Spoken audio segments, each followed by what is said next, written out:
Nama Elvia Regita Cahyadewi, NIM 31223053, kelas A4, akan mengerjakan backup UAS. Materi dari Ibu Sri Wulandari yaitu analisis keputusan.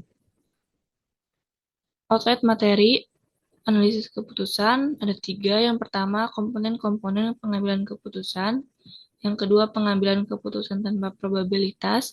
Yang ketiga, pengambilan keputusan dengan probabilitas. Yang pertama, komponen-komponen pengambilan keputusan. Keadaan alamiah adalah peristiwa aktual yang dapat terjadi di masa depan.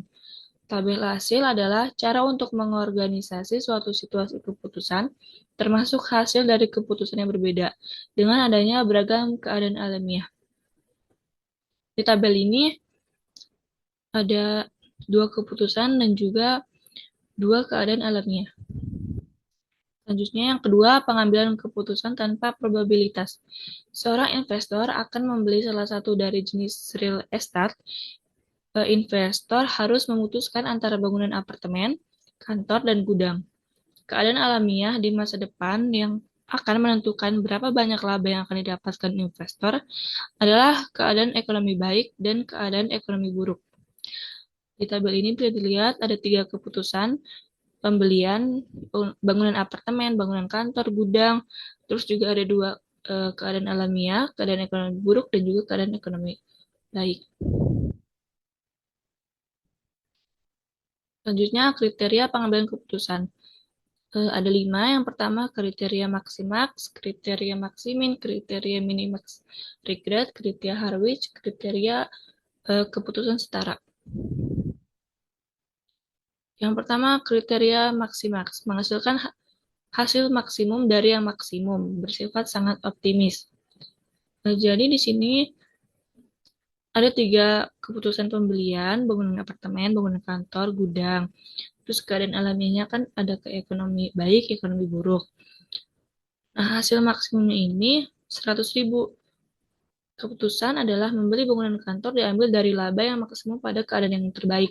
Berarti kondisi ekonomi baik 100.000.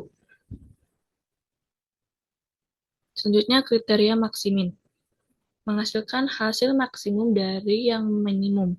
Bersifat sangat pesimis. Ini tabel yang tadi. Maksimum dari yang minimum berarti ada kondisi buruk. Hasilnya 30.000 bangunan apartemen. Jadi keputusannya adalah membeli bangunan apartemen diambil dari laba yang maksimum pada keadaan yang terburuk 30.000. Kriteria minimax regret. Meminimalkan penyesalan maksimum.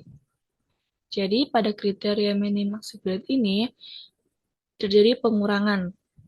Maksudnya adalah dari tabel yang tadi kan sudah diketahui bahwa maksimaksnya 100.000, minimaksnya 30.000. Jadi tinggal pengurangan 100.000 dikurangi 50.000 hasilnya 50. 100.000 dikurangi 100.000 0. 100.000 dikurangi 30 70. Selanjutnya tadi 30 dikurangi 30 0. Terus 30 kurangi min 40 70 ribu, terus 30 kurangi 10 20 ribu.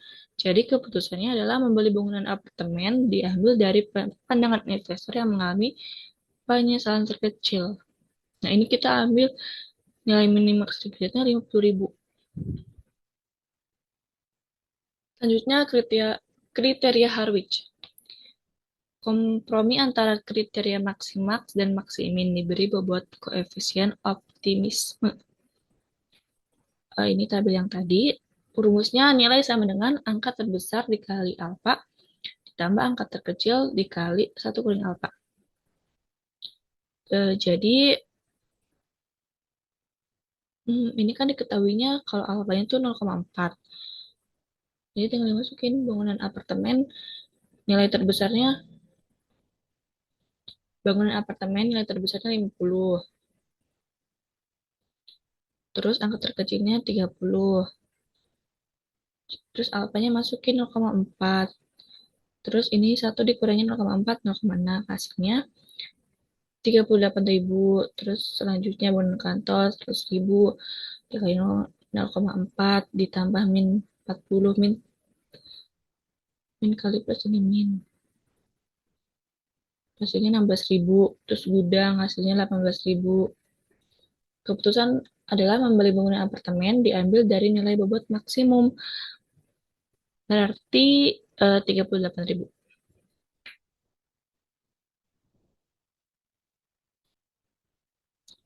Kriteria kemungkinan setara. Laplace yaitu mengalihkan hasil keputusan untuk setiap keadaan alamiah dengan bobot yang setara.